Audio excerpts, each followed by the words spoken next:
മലമുകളിലുണ്ടായ അതിശക്തമായ ഉരുൾപൊട്ടൽ ഈ വിലങ്ങാട് പുഴയിൽ വെള്ളം ഉയർന്നതിനെ തുടർന്ന് ടൗണിലും കനത്ത നാശനഷ്ടമാണ് ഉണ്ടായത്. ഇവിടെ നമുക്കൊരു ബസ് വെയിറ്റിംഗ് ഷെൽട്ടർ കാണാൻ കഴിയും. അതിന് മുകളിൽ കൂടിയാണ് ഇവിടെ വെള്ളം ഒഴുകിയിരുന്നത് എന്നതാണ്. ഇവിടെ തകർന്നതും തകരാൻ പോകുന്നതുമായ ഭാഗങ്ങൾ മാത്രമേ നമുക്ക് കാണാൻ കഴിയുകയുള്ളൂ.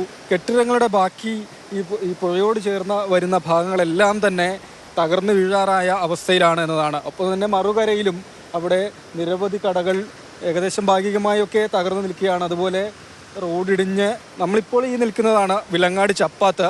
ഇവിടെ എല്ലാ മഴക്കാലത്തും ചപ്പാത്തിന് മുകളിൽ വെള്ളം കയറുന്നതാണ്. പക്ഷേ ഇത്തവണ അതായിരുന്നില്ല സ്ഥിതി എന്നതാണ്. ഈ കാണുന്നത് 4 മുറി പീടികയായിരുന്നു. ഒന്ന് ഒരു കോഴിക്കട, മറ്റൊന്നൊരു ടൈലറിംഗ് ഷോപ്പ്. ഇതൊക്കെ വെള്ളത്തിൻ്റെ അതിൻ്റെ മുയൽക്കൂരി അടക്കം എടുത്തുപോയി. ഇതൊരു 2 വീലർ വർക്ക്ഷോപ്പായിരുന്നു. അതിനകത്ത് ഏകദേശം ഒരു 2-2.5 ലക്ഷം രൂപയുടെ സാധനങ്ങളും 2 വീലർ ഇഷ്ടം പോലെ ഉണ്ടായിരുന്നു. 5-6 2 വീലർ ഒഴുകിപ്പോയി. അതുപോലെ തന്നെ അതിൻ്റെ അകത്തുള്ള സാധനങ്ങളൊന്നും ഉപയോഗിക്കാതെയായി. ഇതിന് അങ്ങ് താഴെ ഒരു 3 പീടിക ഉണ്ടായിരുന്നു. ആ പീടികയും എടുത്തുപോയി. ഇതൊക്കെ എടുത്തു പോകുന്നത് ഞങ്ങൾ കാണുന്നുണ്ട്. കാരണം ഞങ്ങളിവിടെ ഉരുൾ പൊട്ടിയ സമയത്ത് ഏകദേശം 1 മണിക്ക് തൊട്ട് അങ്ങാടിയിലുണ്ട്. ഈ നിൽക്കുന്ന ബിൽഡിങ്ങുകളൊന്നും ഇനി സേഫല്ല.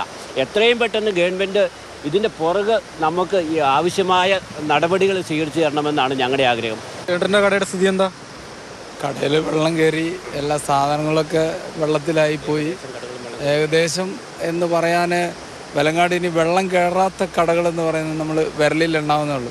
ഇതിനു മുമ്പ് വെള്ളം കയറിയ സമയത്ത് ഈ പാലത്തിൽ ഇതേ സിറ്റുവേഷനിൽ ഞാനും റിപ്പോർട്ടറായ രാഹുലും തമ്മിൽ ഇവിടെ നിന്ന് തുടങ്ങിയ ബന്ധമാണ്. മഴ എന്ന് പറഞ്ഞാൽ നമ്മൾ ഒരാളും വിചാരിക്കാത്ത മഴ പെയ്തുകൊണ്ടിരിക്കുന്ന സമയത്ത് സയ്യേട്ടനെ വിളിക്കുന്നു. സയ്യേട്ടൻ പറയാം, നീ അന്നേരം വിളിച്ചില്ലെങ്കിൽ എൻ്റെ ജീവൻ അപകടത്തിലാന്ന് പറഞ്ഞു.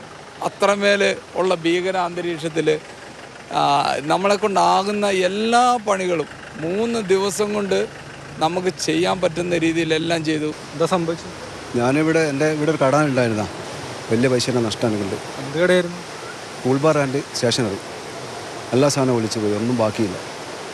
എൻ്റെ കടയില്ല, കട ഒന്നുമില്ല. അവിടെ ഒന്നുമില്ല, ബാക്കി മൊത്തമായിട്ടും പോയി.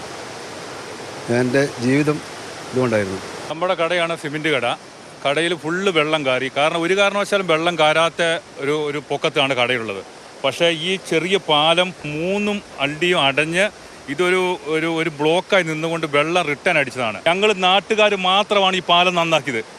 എല്ലാ കൊല്ലം ഞങ്ങൾ നന്നാക്കി വെക്കും, പിന്നെ വണ്ടി പോകാൻ കണക്കാക്കും, പിന്നെ ഇത് പഴയ പടിയാവും ഈ പാലം. അതുകൊണ്ട് ഞങ്ങൾക്ക് ഈ കൊല്ലം പറയാനുള്ളത്, നിങ്ങൾ ഞങ്ങൾക്കൊന്നും ചെയ്തു തരണ്ട. നിങ്ങൾ ഈ അങ്ങാടിയിൽ ഈ പാലം മാത്രം ഞങ്ങൾക്ക് രൂപീകരിച്ച് തന്നു കഴിഞ്ഞാൽ ഞങ്ങൾ ഇവിടെ സുഖമായിട്ട് ജീവിച്ചോളാം. സർവ്വമേഖലയിലും കനത്ത നാശമാണ് ഉരുളും തുടർന്നുണ്ടായ മലവെള്ളപ്പാച്ചിലും മേഖലയിൽ വിതച്ചിട്ടുള്ളത്. പഴയ വിലങ്ങാടിനി ഇല്ല എന്ന് തന്നെയാണ് അവർ പറയുന്നത്. ജസ്റ്റിൻ മാത്യുവിനൊപ്പം Rahul K V, Mathrubhumi news.